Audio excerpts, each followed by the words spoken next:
Sure.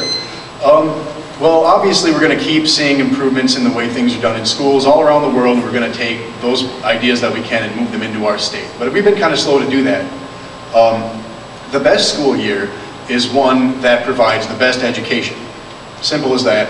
I know that the facts prove, as I said, that year-round school tends to be a lot better for kids when it comes to retaining information, when it comes to getting them prepared for college and to be an adult that actually remembers what they learned even in 3rd or 4th grade. So I think that the best school year is going to be a combination of things. Maybe one size fits all isn't going to work for everyone, but I think the majority of counties and the majority of districts can benefit from a year-round school. And I think the facts will support that. I think that we can do, the school year could start any time as long as it essentially never ends, because kids will keep learning if they keep being taught to. We know that.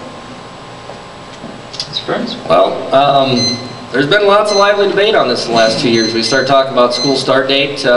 Gets interesting for me. The individual state representative that I live with is from Okoboji. So he would obviously like to see the school start date move back, because there's a lot of lost tourism dollars in the state of Iowa because of an early school start date. I respect that. The other argument is, you know, and I've been kind of an advocate for home rule, for local control, and so, you know, we have some debates on that. Although I will tell you, from a personal experience this summer, my daughter, over the course, I think this is like the 5th or 6th year that she does an educational presentation for 4-H.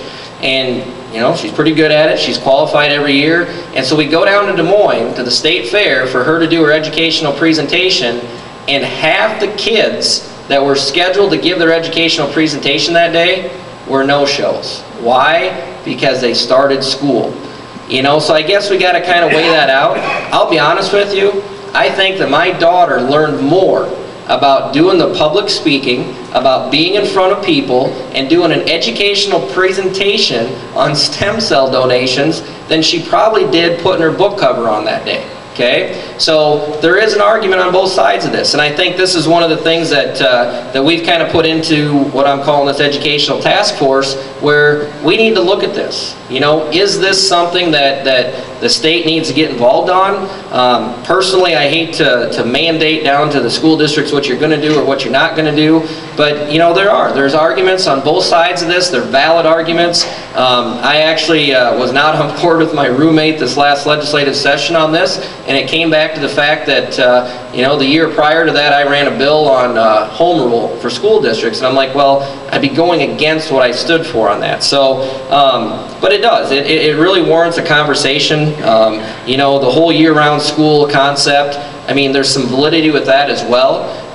You know, we have some obstacles that we'd have to overcome on that. We got to get teachers on board if you're going to start to do something like that. You know, you start talking about family vacations, and you can't tell me. I mean, I know for a fact there's people in this crowd, and I can point to one of them that's done a wonderful job of taking his children all over the world and showing them the world. That's an educational experience. And that's because he had the time in the summertime to do those things. So there's a lot of arguments on both sides of the table on this.